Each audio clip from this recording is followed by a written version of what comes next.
Hello, my friends, and welcome back to the 2020 Global Read Aloud, where we are reading the book Planet Omar Accidental Trouble Magnet, and today we are going to be reading Chapter 10.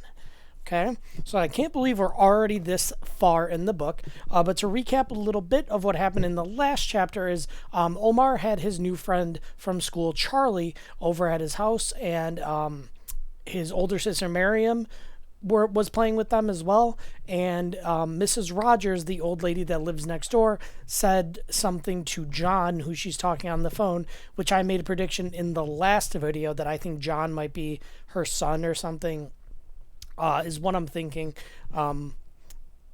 Just because like old people may not necessarily know a lot of other people, it's just like, I don't know. So that's what I think, at least. But she made another comment about the Muslim people next door. So, I think I'm starting to think that Mrs. Rogers has a problem with the fact that Omar's family is Muslim and that they moved in next door to her. And I hope that's not the case, but we're going to have to read on to find out. So here we go. Chapter 10. At school, it was getting harder and harder to avoid Daniel Green. One lunchtime, he came over and put a handful of sand all over my food. My stomach clenched and I got a lump in my throat. I didn't want to cry in front of him, but I was really hungry, and that sandwich from last night's leftover chicken was really tasty, and my mouth had really been looking forward to it. I quickly imagined H2O swooping down from the clouds to hover right behind Daniel. I made H2O pull a totally unimpressed face and blow steam all over Daniel's head, and Daniel had no clue. That made me laugh, and through my giggles, I said loudly, "Thanks, Daniel. Now I truly have a sandwich." That's a funny joke. And remember that H2O was that imaginary dragon that Omar envisioned on the first day of school. That made him feel a little bit more comfortable with being at school. But he says Daniel put sand on his sandwich, and now it's a sandwich. Is pretty funny. Okay, let's keep going. A few people around us started laughing too. Sarah and Ellie, girls from our class, were sitting at the lunch table next to ours, and they were giggling like crazy. Daniel stood there towering over me with his fists closed tight. His face was redder than his t-shirt, and he was clenching his teeth together tightly. It's like he's mad.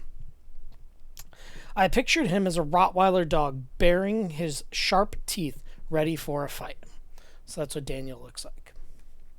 At this point, I realized that being smart with a bully wasn't very smart at all. Charlie must have realized this too, because he had been sensible enough not to laugh, and now he looked like a frightened little lamb. I quickly muttered the protection duo under my breath. Then there was a loud growling sound, and Daniel was launching his head toward my stomach. I don't know how, but I managed to throw myself onto the floor out of his way. It was all very fast. Daniel's head went into my empty chair with his huge body following. The force sent the chair flying into the girls behind us, followed by a very big, very angry body that ended up on top of Sarah. I probably don't need to tell you that Daniel was in big, fat trouble. He spent 1 hour in Mr. Barnes' class as punishment. Mr. Barnes has a mustache, a big one. It looks like it could come alive on his face, like a slithering slug. At the end of the day, Daniel was back. He still looked angry. As we lined up to leave the classroom, he stood behind me and breathed down my neck. "Don't think I don't know the worst thing about you. You're Muslim. I saw your mom the other day, looking like a witch in black. You better go back to your country before we kick you all out." I didn't say a word. I just gulped. How could anyone think my mom looked like a witch? If I'd been braver, I'd have told Daniel he was stupid not to be able to tell the difference. Okay, so they have like this chart here. A witch eats kids for dinner, has poisonous warts, has no hair under the wig, a scowl, and is ugly due to evil thoughts. Versus Omar's mom, over here, who would never harm a kid, wart if present is not poisonous, has lots of hair under her scarf, and smiles, and is beautiful due to lovely thoughts. On the way home, I couldn't stop thinking about what Daniel had said. Before they kick us all out? What? I thought about talking to Miriam about him. Maybe she could help and tell me what to do, without having to tell our parents. I know they'd get all stressy and worried and make a big fuss at school, and that would definitely just make Daniel worse. Miriam might be annoying, but she used to stand up for me back when I was a really little kid and we still went to the same school. But then I remember the time just before we moved when I was quietly trying to get away with going over my screen time limit in my room, and Dad came stomping in like a giant who had just stepped on an enormous thumbtack. I could practically see the steam coming out of his ears. He had discovered the TV remote was missing its batteries. I froze. I didn't move and didn't say a word. I imagined I was a spider playing dead when someone is trying to smack it with a slipper. Then Miriam came in with her huge, pointy finger of accusation. He did it!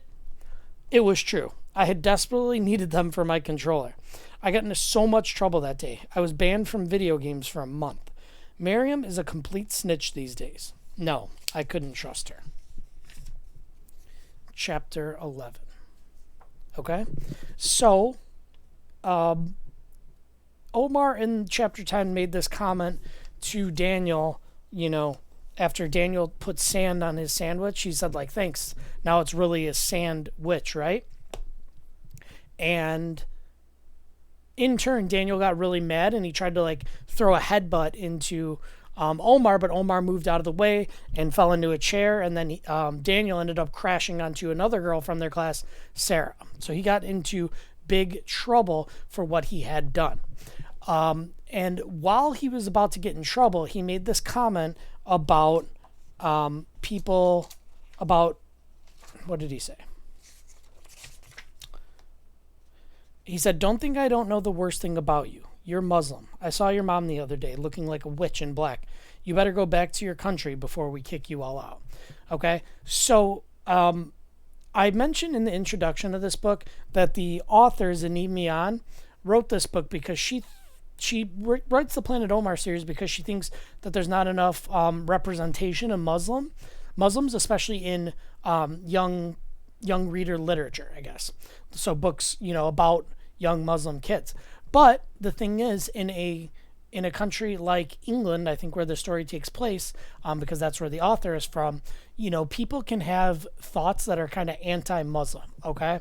So it seems that Daniel and possibly Mrs. Rogers have some of these anti-Muslim feelings, and they're Daniel at least is being threatening to Omar about his feelings, which is not an okay thing to do, and it has Omar pretty worried about it because Omar doesn't really know what he's talking about. But what Daniel said was very offensive, and I hope that he gets in trouble for that. But we're going to have to go on to Chapter 11 and see what happens there. See you guys later.